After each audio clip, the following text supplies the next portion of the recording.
My sister mocked me at the wedding I paid for, until the groom's boss took the mic. The chandeliers above shimmered like frozen stars, scattering light across the reception hall I had secretly paid for. My sister, Isabel, stood radiant at the microphone, the center of her perfect universe. "I want to give a huge thank you to my sister Sophia," she began, her voice dripping sugar as her eyes found mine, "for finally contributing to something meaningful." Polite chuckles rippled through the guests. I mean, with no husband or kids, just her little office job. It's a good thing she could help. We wouldn't have this wedding without her. The room erupted in laughter. 300 faces turned to stare, their eyes filled with pity and amusement. My stomach turned to ice, but I held my head high and smiled. They were laughing at the quiet, pathetic victim she had painted. They had no idea they were mocking their benefactor, the most powerful woman in the room. "My name is Sophia, and I'm 31 years old.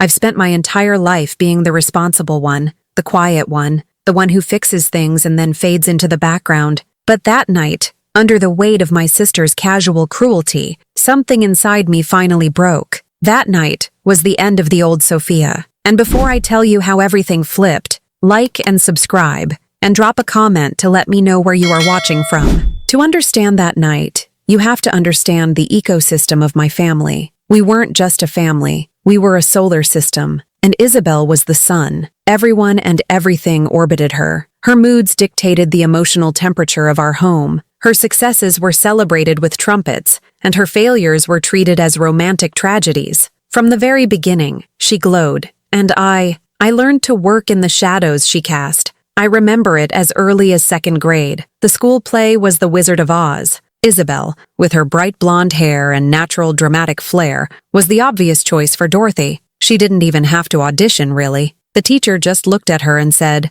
"Of course." I, on the other hand, was cast as a munchkin, a role that required blending into a crowd. The real work I did, however, was backstage. 2 days before the show, Isabel threw a tantrum because her Dorothy dress wasn't sparkly enough. My mother, instead of telling her to be grateful, went out and bought glitter and a glue gun. I was the one who spent 6 hours painstakingly applying each tiny speck of glitter to the gingham fabric until my fingers were raw and cramped because Mom said I had the steadiest hands. On the night of the play, right before the curtain went up, the zipper on Isabel's dress snagged and broke. Panic erupted. My mother was frantic. The teacher was wringing her hands. But I, quiet 7-year-old Sophia, grabbed the emergency sewing kit from backstage. With shaking hands, I sewed my sister directly into her costume, my small stitches neat and strong. She stepped onto the stage to thunderous applause. I watched from the wings, a needle prick of blood on my thumb,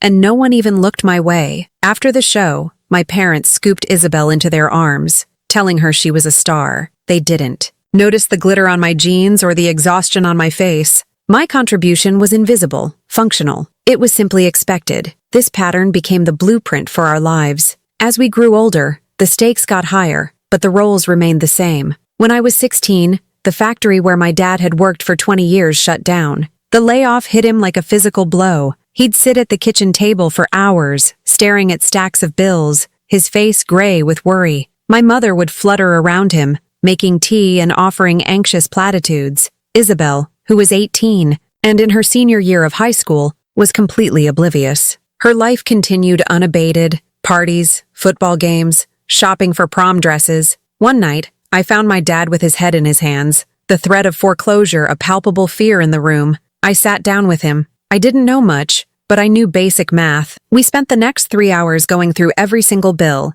every expenditure, creating a brutal but necessary budget. I pointed out subscriptions that could be canceled, called the cable company to negotiate a lower rate, and figured out a payment plan for the electricity bill. I felt ancient, a child playing the role of an adult. Just as we were finishing, the front door burst open and Isabel danced in, smelling of perfume and hairspray, her laughter echoing in the tense silence. "Oh my God, you guys, you will not believe what happened at the party," she began, before stopping short. "Geez, why is everyone so gloomy? You're bringing me down." My dad just sighed, but my mom managed a weak smile. "It's nothing, honey. Tell us about your night." And just like that, the crisis was swept under the rug for her. Her brightness was too precious to be dimmed by our reality. My practicality was essential, but her happiness was sacred. Her life was a series of these deflections, a carousel of second chances paid for by my first and only chances. She enrolled in a prestigious art school, only to drop out after a semester. Because the professors were stifling her creativity, the non-refundable tuition vanished into thin air. My parents took out a small loan to cover the loss. Meanwhile, I chose a state school close to home, securing a partial academic scholarship and working 30 hours a week at a campus coffee shop to cover the rest. I remember the day I had to give up my spot on a study abroad program in Spain. It was my one big dream, a chance to see the world beyond our small town. But that same month, my mother slipped on some ice and broke her hip. She needed surgery and weeks of at-home care. My dad couldn't take that much time off work. Isabel was living in a different city, pursuing a fleeting dream of becoming a poet, a dream funded by monthly checks from my parents. When she heard about Mom's accident, she sent a huge, expensive bouquet of lilies to the hospital and called to say how devastated she was that she couldn't be there. Everyone praised her for being so caring. No one seemed to notice that I was the one who withdrew from my favorite class, who learned how to change Mom's surgical dressings, who half carried her to the bathroom in the middle of the night, and who fell asleep with my face pressed into a textbook at 2 a.m. So, when Isabel announced her engagement to Daniel, it was the logical conclusion to her life story. He was handsome, successful, and came from a family that had a name in their community. He was her prize for being herself. At their engagement party, a lavish affair at his parents' country club, my father raised a glass. "To Isabel and Daniel," he'd boomed, his voice thick with emotion. "A couple who will finally make this family proud." I stood in the back of the room, holding a tray of champagne glasses for the caterer because they were short-staffed, and I felt that familiar, dull ache. I had graduated with honors. I had a stable career. I had been paying my own bills since I was 18, and had started helping with theirs. Had none of that registered as a source of pride? The calls about the wedding started on a Tuesday night. I had just gotten home after a 14-hour workday, my mind a tangled mess of spreadsheets and client reports. Isabel's voice was a practiced symphony of sweetness and vulnerability. "Soph," she'd purred,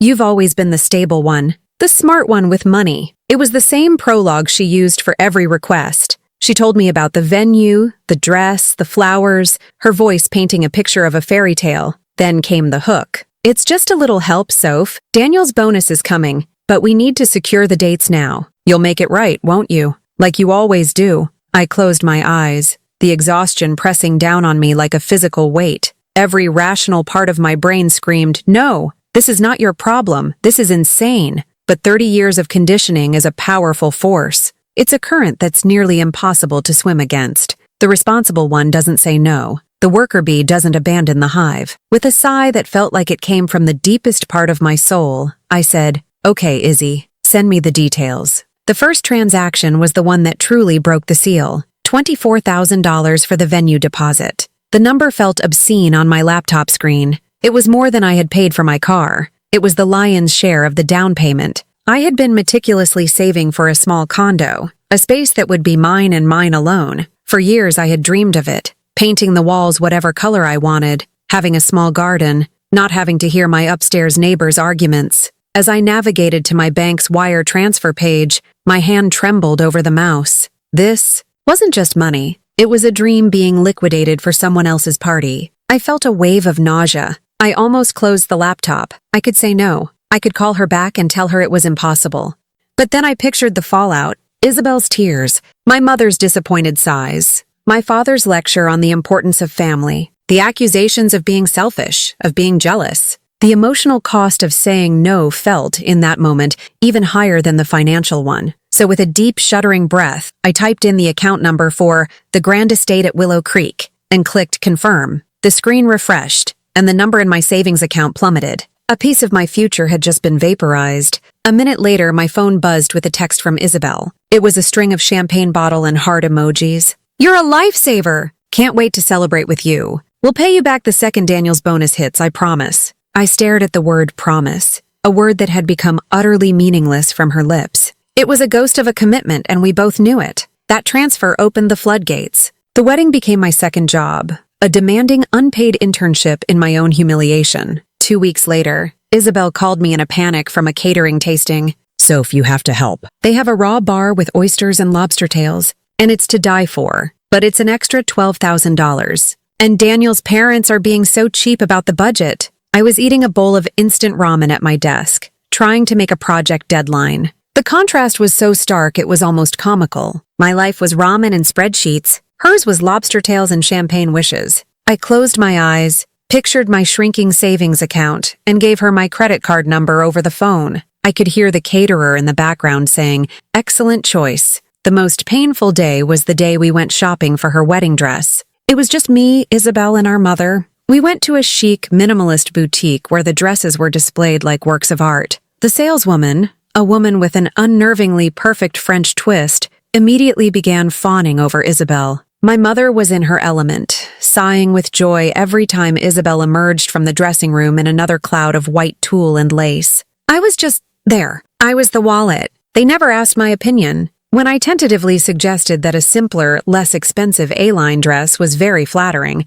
my mother gave me a look of pity. "Oh, Sophia, that's a sweet little dress, but this is Isabel's day. It needs to be a statement." Isabel settled on a French designer gown that cost $11,000. As she stood on the pedestal, admiring her reflection from every angle, the saleswoman turned to me for the first time. "And how will you be paying for this today?" she asked, her tone clinical. Not, "How will we be paying," but "How will you?" The assumption was already made. I was the sensible background sister. Of course I was the one handling the transaction. I pulled out my credit card, my hand feeling strangely disconnected from my body. As the machine processed the payment, my mother squeezed my arm. "You're such a good sister," she whispered, her eyes misty as she gazed at Isabel. She'll never forget this, but I knew she would. Or rather, she would remember the dress, the feeling of wearing it, but the memory of how it was acquired would be conveniently erased. I tried once to gently apply the brakes. I invited my parents over for dinner, making them their favorite lasagna. After we ate,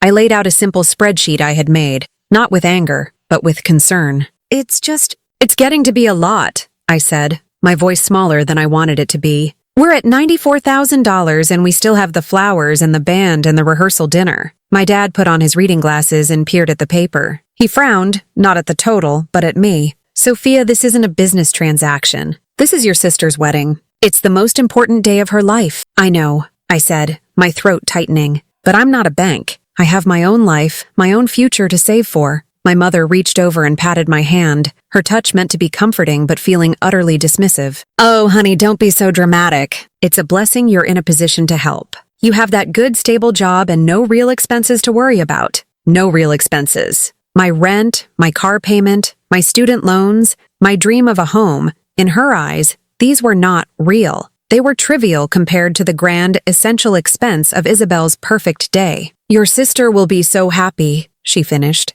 as if that were the only metric that mattered. Isn't that worth it? It wasn't. It wasn't worth the sleepless nights, staring at the ceiling and watching my carefully built financial security crumble. It wasn't worth the feeling of being used, of being an invisible cog in the machine of her happiness. Each payment was a small act of self-erasure. I kept going, telling myself it was the last one, but it never was. There was always one more essential detail, one more once-in-a-lifetime expense. I was paying for every laugh, every toast, every dance. I was funding my own humiliation, one transaction at a time, clinging to the pathetic, childish hope that once the bills were all paid and the party was over, they would finally see me. They would finally say thank you. That hope was the most expensive thing I paid for, and it was the one thing I was about to find out had no value at all. My family's perception of me was frozen in time. They saw me as the 22-year-old who had just graduated from state school and landed a safe, respectable job as an administrator at a logistics company. "Good old Sophia," my dad would say, "always so responsible." They pictured me in a gray cubicle, organizing spreadsheets and answering phones. It was a comfortable, non-threatening image, and it allowed them to maintain the established family hierarchy. Isabel was the dreamer, and I was the drone. The truth was, that version of Sophia hadn't existed for 5 years. The drone had quietly built her own hive. The catalyst for my rebellion was, unsurprisingly, another of Isabel's self-made crises. I was 26 and had been working at the same logistics firm for 4 years. I loved the work, the puzzle of supply chains, the challenge of making complex systems more efficient. I had been praised for my meticulousness and had been verbally promised a promotion to a junior project manager role. The week the promotion was supposed to be announced, however, the position was given to the vice president's nephew, a recent business school graduate with zero experience. I was told to be a team player and help get him up to speed. I was devastated. It was the first time in my professional life that my hard work had been so blatantly disregarded in favor of someone with better connections. That same afternoon, I got a frantic call from Isabel. She had impulsively quit her job as a receptionist, a job I had helped her get, to join a wellness retreat in Arizona that cost $3,000. She didn't have the money, of course, and her rent was due. She cried, she panicked. She told me I was the only one who could help. I felt a sense of cosmic bitter irony. At the very moment my own career path had been roadblocked, I was being called upon to finance her flight of fancy. I transferred her the rent money, my fingers numb. As I hung up, I looked around my little cubicle, at the motivational posters about teamwork and the photo of my smiling family, and I felt an overwhelming sense of suffocation. I was working within a system, both at work and at home, that would never reward my merit. It would only ever reward the well-connected and the perpetually needy. That night, I went home and didn't sleep. Instead, I sat at my cheap kitchen table with a yellow legal pad and sketched out a business plan. I knew the logistics industry was filled with inefficiencies that larger companies were too slow to fix. I saw a niche for a consulting firm that could offer targeted, agile solutions for small to medium-sized businesses. I called it Crosswind Solutions, a name that signified change and movement. For the next 6 months, I lived a double life. By day, I was the helpful, overlooked administrator. By night and on weekends, I was an entrepreneur. I drained my small savings to build a professional website. I used my lunch breaks to make cold calls. I spent my evenings studying contract law and accounting. Quitting my job was the single most terrifying leap of faith I have ever taken. I told my family I had taken a new remote position with a different company, a lie they accepted without question because the details of my work had never interested them. The first year was a nightmare of instant coffee, near constant anxiety, and 18-hour days. I almost failed half a dozen times. I remember one particularly bleak winter evening. I was down to my last $200, and a client was refusing to pay an invoice. I sat in my cold apartment, wrapped in a blanket, and cried. I was ready to give up, to crawl back to the safety of a salaried job. Then my phone buzzed. It was a photo from Isabel, sent to the family group chat. She was on vacation in Miami, a trip paid for by her latest boyfriend, posing on a yacht. The caption read, "Living my best life." Seeing her effortless, funded happiness next to my desperate, lonely struggle lit a fire in me. My anger became fuel. I would not fail. I would not go back to being the safety net for her best life. That night, I stayed up and reworked the proposal for a potential client. I landed the contract the next week. It was my turning point. My reputation for being ruthlessly efficient and innovative began to spread. My client list grew. I hired my first employee, a sharp young programmer who helped me develop the proprietary routing software that would become the cornerstone of my business. Within 3 years, Crosswind Solutions was a recognized name in the regional logistics community. The merger came as a shock. A major national transport corporation, Triton Freight, had been watching my company's growth. Their business model was old and clunky, and they were losing clients to more agile competitors like me. Instead of trying to crush me, they made me an offer. They wanted to acquire Crosswind Solutions, absorb my technology and methods, and install me as the president of their new consulting division. The negotiations took 2 months. I sat in boardrooms with men twice my age, men who initially looked at me with skepticism and then with grudging respect, as I calmly and firmly negotiated my terms. When the deal was signed, the number that appeared in my business account was staggering. It was more money than anyone in my family had ever earned in their entire lives combined. I made a conscious, deliberate decision not to tell them. It wasn't about hiding my success. It was about protecting it. I knew with a soul-deep certainty that if they knew about the money, it would cease to be mine. It would become the family money. My success wouldn't be a source of pride. It would be a source of funds. Every one of Isabel's whims, every one of my parents' anxieties would become my financial responsibility. The secret was my shield. It was the only way I could keep what I had fought so hard to build. A few months before the wedding, we landed our biggest client yet, Apex Holdings. It was a massive, multi-year contract to overhaul their entire North American supply chain. I was leading the project myself. I knew from Isabel's incessant bragging that her fiancé Daniel worked at Apex. I looked him up in the company directory out of curiosity. He was a mid-level manager in a completely unrelated department. It was a coincidence, nothing more. But as the wedding approached and the bills mounted, a small, cold thought began to form in the back of my mind. The CEO of Apex, Lawrence Hayes, was a man I had met with several times. He was a guest at the wedding. He knew me as Ms. Carter of Crosswind Solutions. He had no idea I was the quiet, invisible sister Isabel was about to use as a prop in her perfect wedding. It was a secret variable in a very volatile equation, and I had a feeling it was about to change everything. The laughter, when it came, was a physical force. It felt like a wave crashing over me, pinning me to my chair. It wasn't just a few chuckles. It was a full-bodied, unrestrained roar of amusement at my expense. Isabel, my sister, had just delivered the punchline, and I was it. The quiet one, the one with the little office job, the one who had finally contributed to something. She stood there basking in the glow of the spotlight, a triumphant little smirk playing on her lips. She had landed her joke perfectly. My cheeks were on fire. I felt 1,000 pinpricks of heat from my neck to my hairline. I wanted to disappear. I wanted a hole to open up in the polished floor and swallow me whole. Instead, I had to sit there frozen, with 300 pairs of eyes on me. I saw it all. The pity from my older aunts who looked at me with sad, tilted heads as if I were a sick animal. The outright amusement from Daniel's college friends, their faces bright with schadenfreude. The smug satisfaction from Isabel's bridesmaids, who had always treated me with a kind of condescending sweetness. Chloe, the maid of honor, leaned across an empty chair, her breath smelling of champagne. "Oh my God, Sophia, you're such a good sport," she whispered loudly, ensuring our entire table could hear. "That was totally brutal, but it's so classic Izzy, right? You just have to love her. At least you can take a joke." Her words were meant to sound like a compliment, but they felt like another small twist of the knife. I wasn't a good sport. I was a captive audience. And it wasn't a joke. It was a declaration of my worthlessness in her world. I managed a tight, brittle smile. "You get used to it," I said, my voice barely a whisper.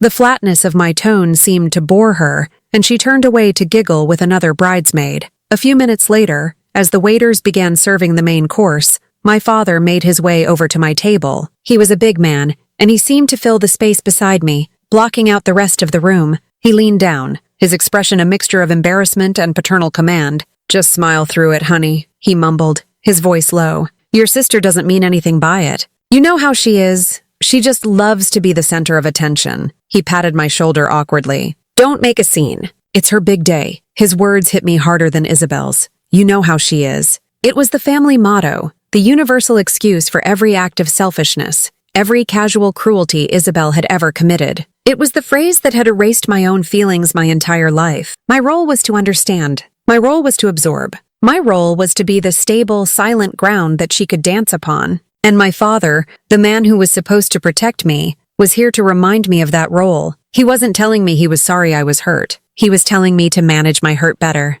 to keep it quiet so it wouldn't inconvenience anyone. The rest of the dinner was a blur of exquisite food that tasted like ash in my mouth. A coworker of Daniel's, a slick, self-satisfied man with an expensive watch, came by the table. He had clearly heard Isabel's toast. "You must be Sophia," he said, looking me up and down with an air of clinical assessment. "Isabel told us you've been her rock, helping her and Daniel get started. That's really generous of you." The way he said generous was laced with pity, as if he were talking about a charity case. He saw me exactly as Isabel had painted me. The lonely, single woman with a disposable income and an empty life, a resource to be tapped. "It's what family is for," I said, the words automated, meaningless. He nodded, a patronizing smile on his face, before moving on to congratulate Daniel. My mind started to drift back, connecting this public humiliation to 1,000 private ones. I remembered my college graduation. My parents and Isabel had attended. I was graduating summa cum laude,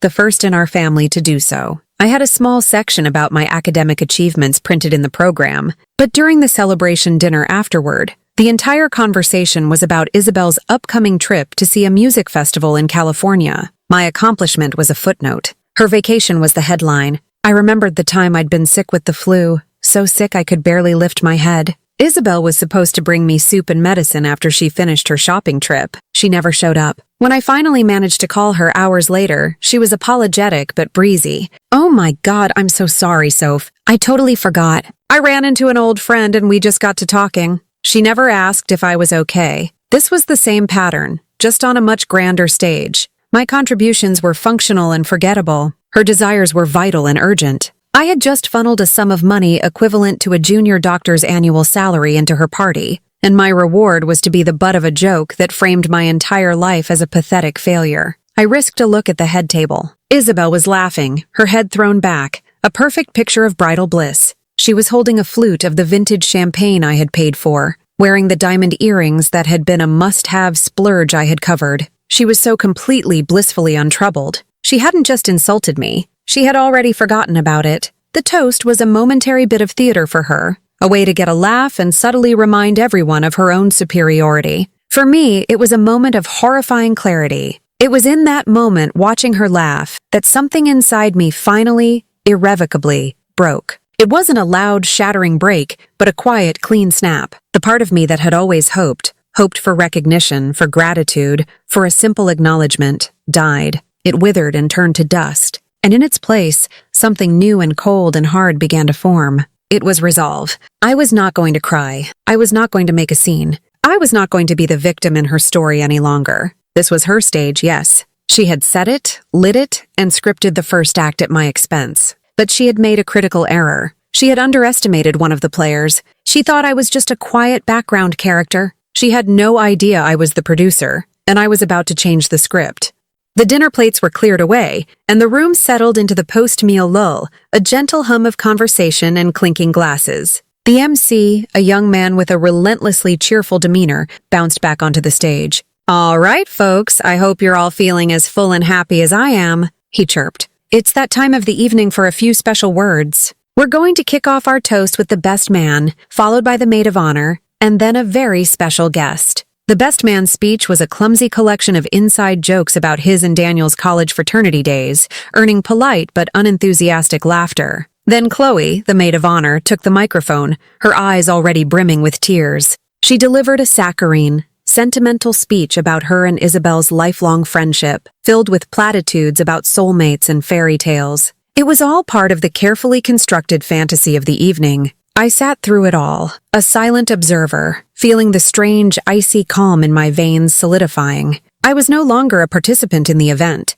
I was a strategist, waiting for the right moment. Finally, the MC returned to the stage. "And now," he announced, his voice taking on a more reverent tone, "we have a very distinguished guest who would like to say a few words. Please join me in welcoming the CEO of Apex Holdings and Daniel's boss, Mr. Lawrence Hayes." A wave of impressed murmurs swept through the hall. This was a clear signal of Daniel's importance, a power move. I watched Daniel preen, subtly straightening his tie and casting a triumphant glance at Isabel. This was the validation he craved. Isabel, for her part, looked like a queen receiving a foreign dignitary, a gracious, benevolent smile fixed on her face. This was the pinnacle of her perfect night, a testament to the incredible world she was marrying into. Mr. Hayes moved to the stage with an air of quiet authority. He was not a flashy man, but his presence commanded the room. He adjusted the microphone and scanned the crowd with intelligent, discerning eyes. "Good evening," he began, his voice a calm, resonant baritone that cut through the low chatter. "Isabel, Daniel, on behalf of everyone at Apex, I want to offer you our warmest congratulations. A wedding is a wonderful celebration of a new partnership, a new beginning." He smiled at them, a polite, professional smile. "Daniel, you've been a dedicated member of our team for several years. Your ambition is notable, and I trust you'll bring that same drive and commitment to your marriage." It was the perfect corporate toast, diplomatic, complimentary, and impersonal. Daniel's chest swelled with pride. He was being praised by the king in front of the entire court. Mr. Hayes took a sip of water, and a respectful silence fell over the room as they waited for him to conclude his pleasantries. But he didn't conclude. Instead, his expression shifted, becoming more serious, more thoughtful. "However," he continued, his voice drawing everyone in, "I feel it would be a significant oversight to not use this opportunity to acknowledge someone else in this room tonight. Someone whose partnership has been, without exaggeration, one of the most impactful and profitable for my company in the last fiscal year."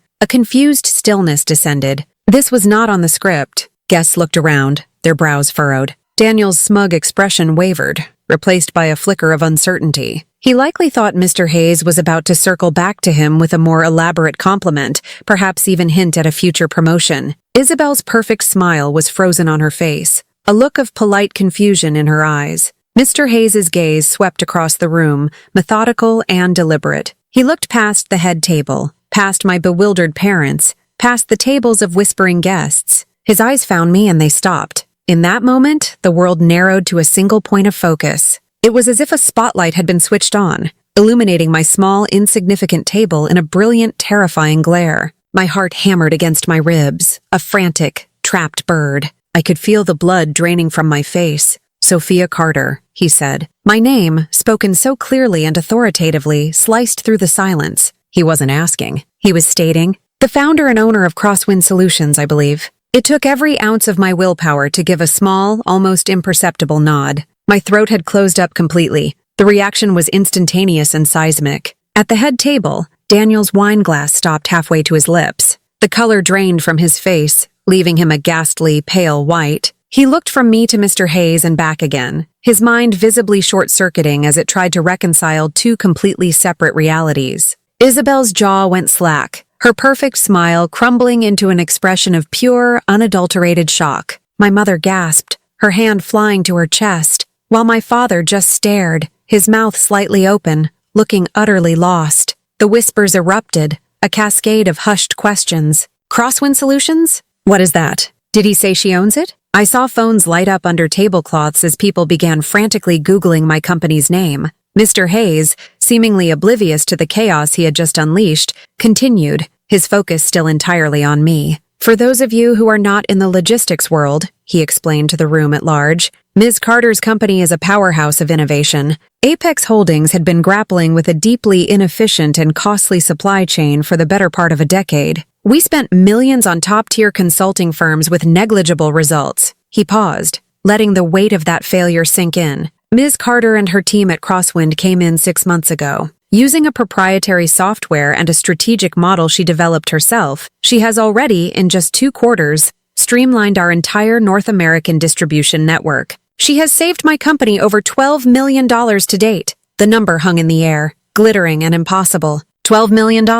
It was a figure so far beyond my family's comprehension that it sounded like a fantasy. Then Mr. Hayes turned his gaze back to the head table, and the look in his eyes was no longer warm or polite. It was cool, sharp, and deeply disappointed. He looked directly at a stunned Daniel. "You're a lucky man, son," he said, his voice laced with an irony so thick it was almost tangible. "And not just because you've married a beautiful and charming woman." He gestured vaguely at Isabel, who looked as if she had been turned to stone. His eyes then locked back onto me, and his expression softened into one of genuine, profound respect. "You are incredibly lucky to be related by marriage to a woman of her caliber and intellect." The final word landed like a judge's gavel. Silence. Absolute, deafening silence. Every person in that room, from my pitying aunts to Daniel's arrogant friends, was now looking at me not as the pathetic sister, but as a secret power player who had been hiding in plain sight. Isabel's fairy tale had just been interrupted by a reality she never knew existed,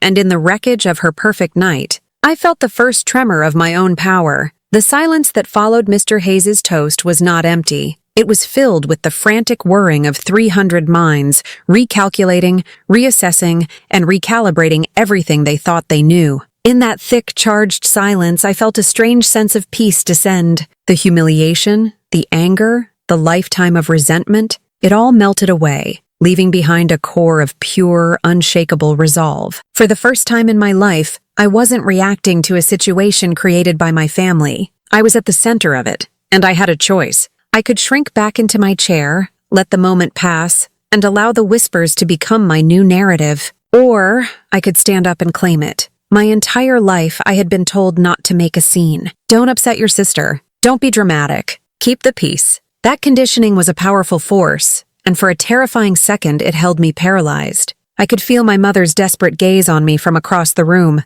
a silent plea to just let it go. But then I looked at Isabel. Her face was a canvas of shock and dawning horror. For the first time, she was not in control, and in her loss of control, I found my own. I pushed my chair back from the table. The sound it made, a low, deliberate scrape against the marble floor, seemed to echo like a gunshot in the still room. A collective gasp rippled through the guests. I rose to my feet. My legs felt surprisingly steady. I smoothed the front of my simple $79 dress, a stark contrast to the couture gown I had paid for, and I felt not underdressed, but powerful in my simplicity. I began the long walk toward the stage. Each step was measured, my sensible heels making a soft, rhythmic clicking sound that seemed to mark the seconds of this new reality. The sea of faces parted for me. I saw Daniel's co-workers staring, their mouths agape. I saw my relatives looking at me as if I were a stranger they had just met. I saw my father, his face pale and confused, as if his entire understanding of the world had just been upended. And I saw my mother, her hand over her mouth, her eyes filled with a mixture of fear and something I couldn't quite decipher. As I approached the head table, I locked eyes with my sister. The smug superiority was gone, replaced by a raw, naked vulnerability. She looked at me not with disdain, but with a kind of desperate confusion. "Who are you?" her eyes seemed to ask. And for the first time I had the answer. I reached the stage, and the nervous MC, looking completely out of his depth, offered me the microphone as if it were a venomous snake. I took it. The metal was cool and solid in my hand. I didn't turn to face Mr. Hayes. I didn't turn to face my family. I turned to face the entire room. The entire world that had, just minutes before, laughed at me. I stood in the warm glow of the spotlight, and I did not flinch. "Thank you, Mr. Hayes," I began. My voice, amplified by the speakers, was calm and clear. There was no tremor, no hint of tears or anger. It was the voice of a CEO, not a victim. "I deeply appreciate your very kind and public acknowledgement. My team at Crosswind Solutions and I work incredibly hard, and it's always gratifying when that work is recognized." I let the words hang in the air, each one chosen with care. Hard work. Recognized. It was a subtle but direct counterpoint to Isabel's narrative of my little office job. I let my gaze travel over the crowd, meeting the eyes of the people who had pitied me. "Building a business from nothing," I continued, my tone becoming more reflective, "requires a great deal of quiet, unseen sacrifice. There are years of long nights, of missed holidays, of moments of doubt that you have to face alone. It is a path that can be, at times, profoundly lonely." My eyes found my parents. I saw a flicker of pained recognition in my mother's face. So to have the result of that work spoken of here tonight in a room full of people who are important to me, I paused, letting the implication land. "It means more than you could know." I then turned my head slightly, my gaze falling upon Isabel and Daniel. Their faces were frozen, their smiles long gone. "I want to wish the happy couple a lifetime of happiness," I said, my voice softening, but with an edge of steel just beneath the surface. "And I am so glad that this beautiful event," and here I swept my hand out to encompass the glittering, expensive room, "could serve to bring so many important people together." The double meaning was unmistakable. The room was silent, every guest holding their breath. I had not raised my voice.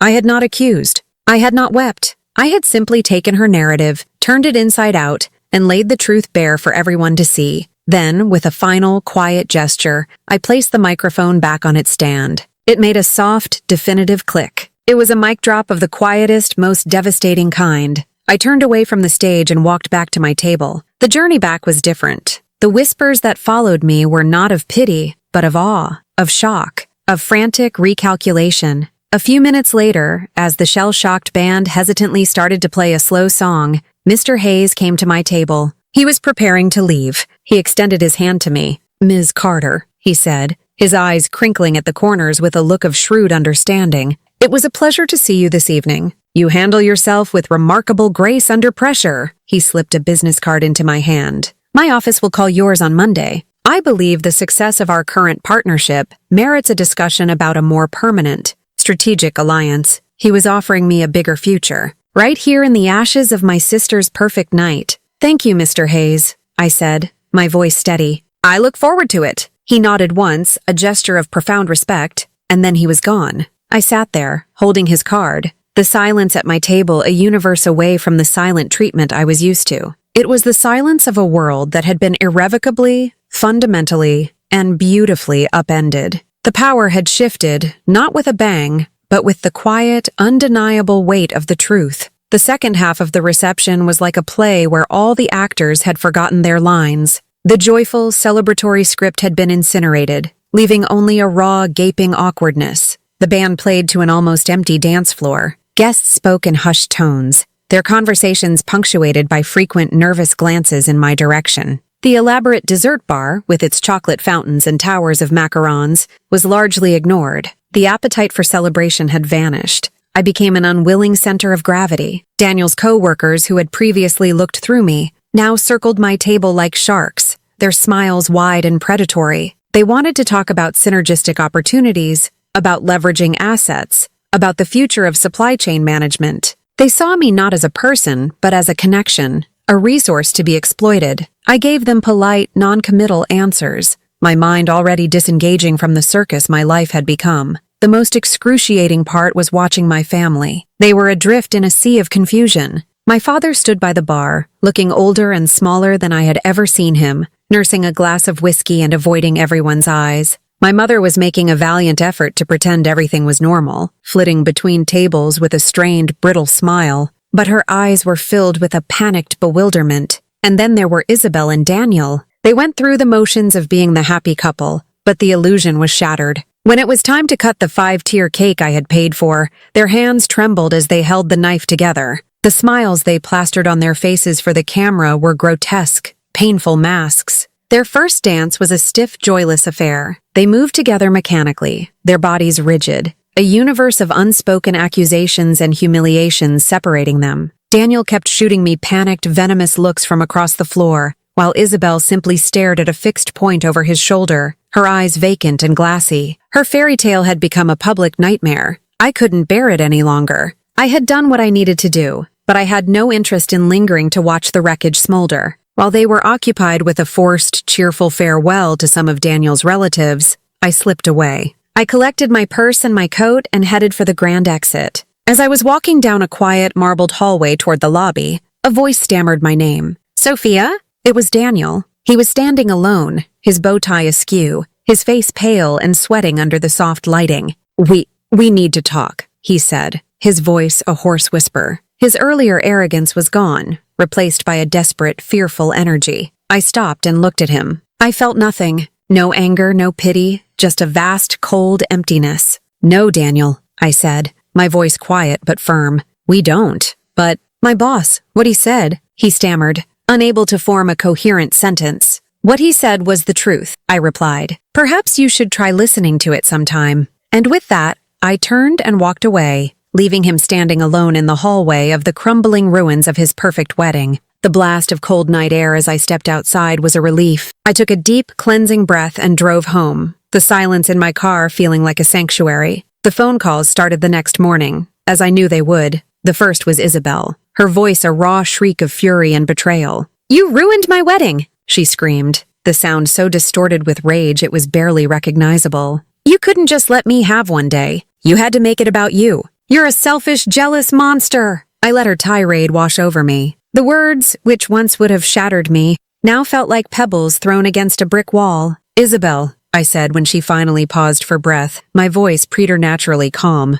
"I paid over $150,000 for your one day, a day where you publicly mocked my life and my career. All I did was stand up and refuse to be your punchline. That's not jealousy, that's self-respect." "Self-respect? You humiliated me and my husband in front of his boss," she sobbed, her rage collapsing into theatrical tears. "His boss humiliated him," I corrected gently. "He was humiliated because he's married to a woman whose family kept a secret from him, and he works for a man who values competence over connections. None of that is my fault. That is the consequence of the world you built." "I hate you," she whispered, her voice venomous, and then she hung up. I put the phone down and felt a profound sense of release. The hate was finally out in the open, no longer hidden behind a mask of sisterly affection. An hour later, my mother called. Her approach was different, steeped in wounded martyrdom. "Sophia, I don't know what to think," she began, her voice trembling. "Your father and I are just bewildered. Why would you hide such a big part of your life from us?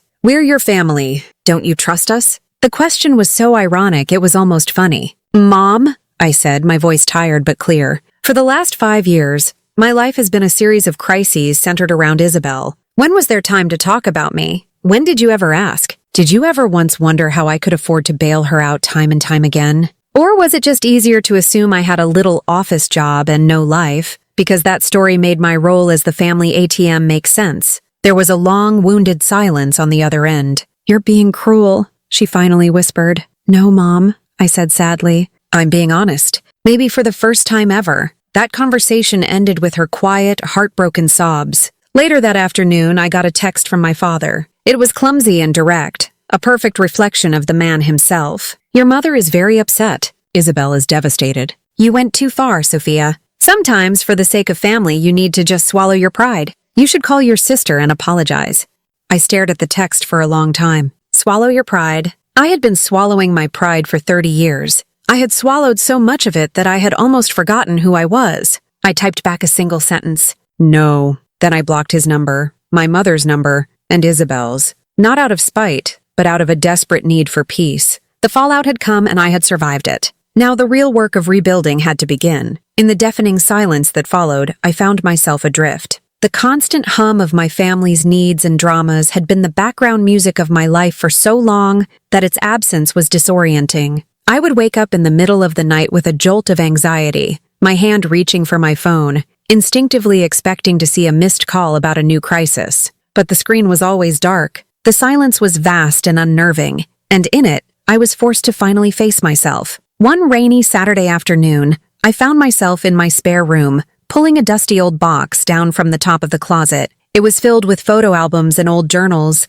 a time capsule of a life I had barely recognized as my own. I sat on the floor, the scent of old paper and fading memories filling the air, and I began to piece together the truth. I opened the first album. There was a photo of me and Isabel at Christmas when I was about 10. Isabel was in the foreground, beaming, holding up a brand new, expensive bicycle. She was the center of the frame, vibrant and joyful. In the background, almost out of focus, was me. I was holding a book, my smile small and hesitant. I remembered that day. I had desperately wanted a chemistry set, but my parents had said it was too expensive and probably dangerous. The book was their compromise. But the bicycle, which cost 4 times as much, had been deemed an essential purchase for Isabel's happiness. Looking at the photo now, I saw not a happy family memory, but a perfect illustration of our family's economic and emotional budget. Isabel's wants were needs, and my needs were negotiable. I flipped through the pages, and the pattern repeated itself in 100 different ways. A photo from a family vacation to the beach. Isabel is posing in a new bikini, while I am in the background, applying sunscreen to a younger cousin because I was the responsible one. A picture from Isabel's high school graduation party. She is surrounded by a laughing crowd, while I am standing by the refreshment table, refilling the punch bowl. I was always there, always essential, but always on the periphery, the stagehand in the grand production of her life. I picked up an old journal from my teenage years, its pages filled with my neat, cramped handwriting. The entries were a heartbreaking litany of my attempts to win my parents' approval. I wrote about the straight A's I got, the academic awards I won, my pride always tinged with a desperate hope. Maybe this will be the thing that makes them see me. But it never was. An entry from when I was 17 stood out. Isabel failed her driving test again. Mom and Dad are so disappointed in her, but they spent all night talking to her, telling her it was okay. I won my regional science fair project today. I put the trophy on the mantelpiece. They haven't mentioned it. Reading those words as a 31-year-old woman, my heart broke for the girl I had been. She was so desperate for a crumb of the attention that was lavished so freely on her sister. She believed that her worth was conditional, something to be earned through relentless achievement and quiet servitude. I saw with horrifying clarity how I had internalized this belief. My drive to build my company wasn't just about ambition. It was a subconscious attempt to finally create something so big, so undeniably successful, that they would have no choice but to see me. I realized my silence over the years hadn't been a noble sacrifice. It had been a form of self-harm. Every time I paid a bill I shouldn't have, every time I swallowed an insult, every time I put my own needs last, I was reinforcing their belief that my needs didn't matter. I was complicit in my own erasure. I had taught them that my boundaries were non-existent. The wedding wasn't their great betrayal. It was simply the logical conclusion of the dynamic I had helped create. That afternoon, I did something I had never done before. I decided to get help. I found the number for a therapist, my hand shaking as I made the appointment. In my first session, I sat on a comfortable couch, a box of tissues on the table beside me, and I told my story. I told it from the beginning, from the glitter on the Dorothy dress to the toast at the wedding. The therapist, a kind woman with gentle eyes, listened without judgment. When I was finished, she said something that would change my life. "Sophia," she said softly, "it sounds like you have been the designated grown-up in your family since you were a child. That is a heavy burden for a little girl to carry. You don't have to carry it anymore." It was permission. Permission to put the burden down. Permission to be angry. Permission to grieve the childhood I never had. and permission to forgive. Not for them, but for me. She helped me understand that true forgiveness wasn't about excusing their behavior or pretending it didn't happen. It was about accepting the reality of who they were and letting go of the hope that they would ever be different. Forgiveness, she explained, was about reclaiming my own emotional energy, taking it back from the endless, draining project of trying to manage their feelings and win their approval. I left that session feeling lighter than I had in years. The work was just beginning, but for the first time I saw a path forward that wasn't about them. It was about me. I went home and wrote a letter, one I would never send. It was to the little girl in the background of all the photographs, the teenager with the science fair trophy. I see you, I wrote. I see your hard work, your quiet strength, your desperate hope. I'm so sorry no one else did. But I am here now, and I promise from this day forward I will be the grown-up you always needed. I will protect you. I will celebrate you. I will never let anyone make you feel small again. I folded the letter, tucked it into the old journal, and for the first time, I began to heal. 6 months passed. Autumn turned to winter, and the world outside my window became quiet and frosted over. Inside my life, however, things were growing. My conversation with Mr. Hayes led to a new, expanded contract for Crosswind Solutions. We were now managing Apex Holdings' entire international supply chain. The company grew, and so did I. I learned how to be a leader not just in the boardroom, but in my own life. I sold the small house I'd been living in and bought a beautiful home on a lake just outside the city. It had wide windows that let in the morning light and a stone fireplace that crackled on cold nights. The silence here was different. It wasn't the silence of absence or loneliness. It was the silence of peace. It belonged only to me. My relationship with my family settled into a strange, distant quiet. My mother sends polite, infrequent texts, asking how I am, but never asking about my work. My father has never mentioned it. I believe in their minds, they've filed the whole incident under things we don't talk about. As for Isabel, I get an occasional text from her, usually late at night. I miss you, it might say, or I'm sorry. Can we talk? I read the messages. Sometimes I even smile softly. I see the flicker of the old Isabel, the one who knows the right words to say to pull me back into her orbit. But the pull is gone now. I close my phone and go back to my quiet, peaceful life.